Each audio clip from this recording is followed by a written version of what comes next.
कोई अंधेरा मायने नहीं रखता और आपका चेहरा सबसे ज्यादा रोशन है, हमेशा रहेगा एंड हमेशा था। तो कोई अंधेरा इतना मायने नहीं रखता जब आपका चेहरा ये सामने हो। आंखें आपकी क्वेश्चन थकी हो तो नहीं लेकिन है दिल ना, आपका रोशन। ये तो आंसर है। क्वेश्चन बोल रही हूँ, हमने अभी आपसे क्वेश्चन। क्वेश्चन पूछा है, आंसर नहीं। ये तो आंसर है जो आप दे रही हैं। चलो क्वेश्चन भी पूछ लेते हैं, इसमें क्या है। बोलो बाबा जी, बोलो। फर्स्ट क्वेश्चन इज कि हमने बहुत डिटेल में आपसे बुरारी केस के बारे में समझा था कि कैसे बुरारी फैमिली को सेटन ने ट्रैप किया था गलत बिलीफ से, और एस्ट्रल बॉडीज ने उनसे उनके साथ कितना बड़ा हाथ करा था कि पूरी की पूरी फैमिली जो है सुसाइड करने लग गई है गलत वहम में आके एस्ट्रल बॉडीज के हत्थे चढ़ के। बट बाबा जी, मैं ये बार बार सोचती हूँ कि सेटन तो उन्हीं के पीछे सबसे ज्यादा पड़ता है जहाँ पे सबसे ज्यादा फेथ हो, जहाँ सबसे ज्यादा इंसान में पोटेंशियल हो एक अच्छा बिलीवर बनने की। वेराज ये फैमिली तो एक नॉर्मल हिंदू फैमिली कह लो, जिनका बिलीफ से या ईमान से कोई दूर दूर तक लेना देना नहीं। तो क्या कुछ आप मतलब, मैं सोच रही थी कि क्या कुछ स्पेशल रीजन हो सकता है कि इतना बड़ा हाथ एक ordinary non believer Hindu family के साथ किया गया हो। तो क्या हो सकता है इसके पीछे सेटन की रीजन। आपको थोड़ा बहुत कोई देहाती जिंदगी का आइडिया है जहां नंबरदार सिस्टम होता है, एमएलए एमपी या पॉलिटिशियन या वडेरा टाइप, वडेरा कल्चर के जी कोई बड़ा हो और उसने ठीक धौंस धांस बनाई हुई हो, अपनी टौर टप्पा बनाया हुआ हो, कोई इस टाइप का कल्चर का कुछ थोड़ा बहुत आइडिया इंसान को वैसे भी होता है।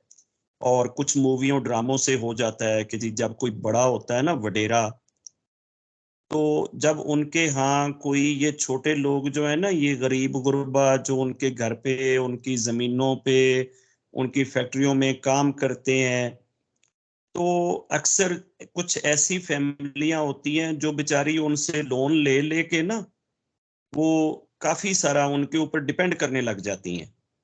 मतलब बाप ने ही इतना लोन लिया होता है कि आगे वो बच्चे भी गिरवी रखवा देता है कि जी मेरे बच्चे भी सारी जिंदगी ਤੁਹਾਡਾ ਕੰਮ ਕਰਨਗੇ ਤੇ ਤਾਂ ਜਾ ਕੇ ਇਹਨਾਂ ਦੀ जान छूटेगी। तो बाप ने इतना लोन लिया हुआ है, आगे बच्चे ने भी तो जिंदगी गुजारनी है, उस बेचारे ने फिर लोन पकड़ना है, वो अगले बच्चे के नाम पे पकड़ लेगा। तो नस्ल दर नस्ल ये भट्टों के ऊपर जो ये ईंटें बनाते हैं, उनके यहाँ भी अक्सर ऐसा ही होता है कि वो बेचारे पता नहीं कई पुश्तों से वो उधर ही ईंटें निकाल रहे होते हैं, काम कर रहे होते हैं। तो ये जो बहुत ज्यादा डिप्राइव या बहुत ज्यादा पीछे जो रह जाते हैं जिंदगी की दौड़ में, इनको इस टाइप के वडेरे जब कभी कोई छोटी मोटी मिस्टेक होती है ना, तो इनको इतनी कड़ी सजा देते हैं कि इनको अगली नस्लों के लिए इबरत का निशान बना देते हैं कि दादे को जो पनिशमेंट मिली हो ना, वो आगे बेटे और पोते पड़पोते दोनों को याद रहे, ताकि वो भाग ना जाएं, गायब ना हो जाएं, कोई आगे से बगावत ना करें, कोई इस टाइप की चीज ना करें। तो अपनी रिट को कायम रखने के लिए इस टाइप की एक्टिविटीज भी होती हैं। सेटन के काम करने के अंदाज एक नहीं है, करोड़ों तरह के हैं। हम एक दो अंदाज अगर डिस्कस करके तो हम समझेंगे सेटन ऐसे करता है। ये तो जस्ट हमने एक फॉर्मेलिटी के तौर पे एक दो एस्पेक्ट लिए हैं कि सेटन ऐसे करता है, या सेटन ऐसे जो ज्यादा बिलीवर वाले होते हैं उनको पहले पकड़ता है और दूसरों को बाद में पकड़ता है, और जो बिल्कुल खाली हो उनको छोड़ देता है। तो आखिर उसने अपनी रिट भी तो कायम रखनी है ना, लोगों के बीच में फेथ को भी तो बना के रखना है ना। और फिर ऐसे कुछ मैजिशियंस होते हैं, उनके मैजिक की बेस ही ये होती है कि वो दुनिया में कितना गलत काम करते हैं, कितना जुल्म करते हैं। जितना जुल्म होएगा उतना उनका मैजिक पावरफुल होएगा, ज्यादा चलेगा।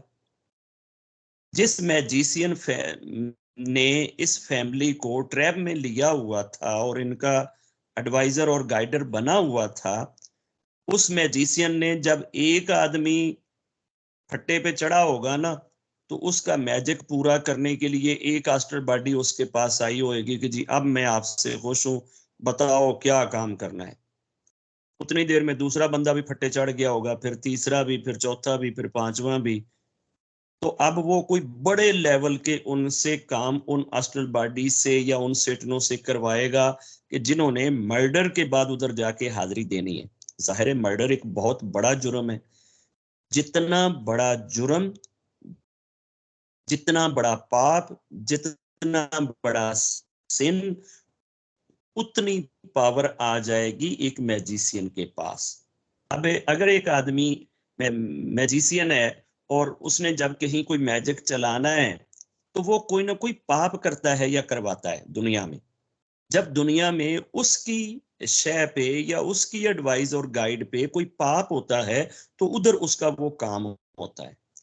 जितना पाप बड़ा होगा उतना काम शार्पली, स्मार्टली, अच्छे तरीके से, तेजी के साथ हो जाएगा।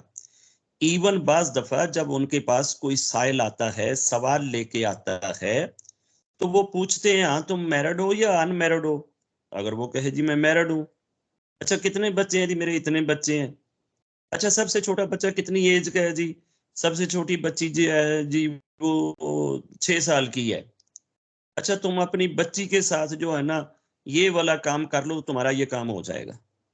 एक बाप से ही अपनी बच्ची को लुटवा देना या इस टाइप का काम करा देना कि ताकि ये, अब वैसे तो बलात्कारी वैसे ही पाप है, वो बाहर भी जाकर किसी कोठे वाली से भी करे तो तब भी पाप है, लेकिन सगी बेटी से करे तो ये उससे लाखों गुना बड़ा पाप है। तो वो जितना बड़ा पाप करवाएंगे ना उतनी पावर आएगी उनके पास कि उन्होंने दुनिया के ऊपर इतने बड़े बड़े गुनाह करवाए। तो वो गुनाह का भी हर एक जगह पे स्टेटस और वजन काउंट होता है। ये वाली चीजें जो चल रही हैं, ये स्टैनिक बॉडीज, एस्ट्रल बॉडीज और शैतानी चालें, नेगेटिव जिन भूत प्रेत परियां, ये सारे के सारे ही तो दुनिया के अंदर इस टाइप के बिगाड़ को पैदा करने पे लगे होते हैं। अब कहाँ पे किसने रोल प्ले किया है, किसने उसको हवा दी है, किसने उसको एक्सप्लॉइट किया है और किसने सबसे ज्यादा यूटिलाइज किया है, वो भी आप आइडेंटिफाई नहीं कर सकते कि ये तो टोटल सेटन ने किया है, ये सारा एस्ट्रल बॉडीज ने किया है, ये सारा जिन्नों ने किया है, ये सारा मैजिशियंस ने किया है, ये सारा फलां ने किया है, ये फलां ने किया है। जो भी उसमें अपना अपना हिस्सा डालेगा, डे ऑफ जजमेंट में रब एक एक पोर की तरह छान के हर एक के हिस्से में डाल देगा। तेरा इसमें इतना रोल था, तेरा इसमें इतना हिस्सा था, तेरा इसमें इतना हिस्सा था और तेरा इसमें इतना हिस्सा था। अगर उस पाप करने के पीछे, उस बुरारी फैमिली के फटे चढ़ने के पीछे अगर 4 लोग थे मान लो, हो सकता है वो किसी स्कैटरिस्ट के पास भी जाते हो, मे भी किसी स्कैटरिस्ट ने भी मिसगाइड किया हो सकता है वो किसी डॉक्टर के पास जाते हो, शायद उसने कोई मेडिसिन भी ऐसी दी हो कि जिसमें इंसान का सुसाइड करने को दिल ज्यादा करता है। हो सकता है वो किसी एडवाइजर और गाइडर और एक सो कॉल्ड स्पिरिचुअल लीडर के हत्थे भी चढ़े हुए हो, जिसने भी उनको ये गाइड किया हो कि बस जो ही आपने मरना है, इधर आपने मरना है, बॉडी तो मरती ही नहीं, आत्मा तो मरती ही नहीं, तो उधर ही आपकी आत्मा ने इधर से रिलीज होना है, तो उधर जनाब वो आत्मा फिर यूं अगले ही सेकंड में जन्म लेके यूं आएगी, फिर वो मोदी बनेगी और फिर वो जनाब प्राइम मिनिस्टर बनेगी, फिर ऐसे होएगा, फिर ऐसे होएगा। तो बेचारों को वो अगले जो सुहाने सपने दिखा के ऐसी मोटिवेशन पे लगा देना कि जब तुम मरोगे तो तुम्हें कोई दर्द नहीं होएगी, क्योंकि तुम तो इस चीज के लिए मर रहे हो, ये तो तुम्हें पता ही नहीं चलेगा। बस फंदे ने गले में पड़ना है, सांस आपकी बंद होनी, 1 सेकंड की बात है, उसके बाद आपको दर्द तो होनी ही नहीं। तो ये वाली चीजें अब किसने उनके दिमागों में बिठाई, किसने मेन रोल प्ले करा, कौन सा आदमी कितना हिस्सेदार है, ये तो नहीं अभी हम आइडेंटिफाई कर सकते कि इसमें सारे का सारा ही दोष जो है वो उनके स्पिरिचुअल गुरु का था या उनके काउंसलर का था या उनके साइकोलॉजिस्ट का था, या उनके डॉक्टर का था, या उनके पड़ोसियों का था, या हो सकता है वो डेबिट में इतने दबे हुए हों, लोन में इतने दबे हुए हों, सोशल प्रेशर में हों, या किसी ने इनजस्टिस किया हो, या किसी मैजिशियन ने एक ही वक्त में मैजिक पावर में बहुत ऊंचा दर्जा पाने के लिए उसने इतना बड़ा खिलवाड़ कर दिया हो। तो रीजनिंग कैन बी वेरी, बहुत सारी रीजन हो सकती है, बट हमें सारी रीजंस का पता होना चाहिए ताकि हम राइट फेथ से डिट्रैक ना हो। तो हमारे यहाँ ये असूलन, तो जिस वक्त इस फैमिली का, हमने तो इस फैमिली को जिस अंदाज से एक लेसनिंग के तौर पे लाना चाहिए था सामने कि यार ये एक फैमिली मिस्टेक कर सकती है, ताकि हम अपनी बाकी फैमिलियों को बचा लें। तो हमारे देश में जो करोड़ों फैमिलीज हैं, इनको अगर हम अपनी फैमिली समझते तो इनका दर्द दिल में होता और इनको बचाने की हम कोशिश करते। यहाँ हर आदमी अपनी दुकान और मंडी को सजाने की कोशिश करता है, फैमिली का दर्द दिल में कोई नहीं रखता। बुरारी फैमिली जाए भाड़ में, बस उनकी यूट्यूब चलनी चाहिए, उनका चैनल चलना चाहिए, उनका शर्म जो है ना उसकी पब्लिसिटी होनी चाहिए, उनके फॉलोअर बनने चाहिए, उनका फलां होना चाहिए। तो जब ये वाली सेल्फिशनेस होएगी तो हम रियलिटी को कहाँ से ढूंढेंगे?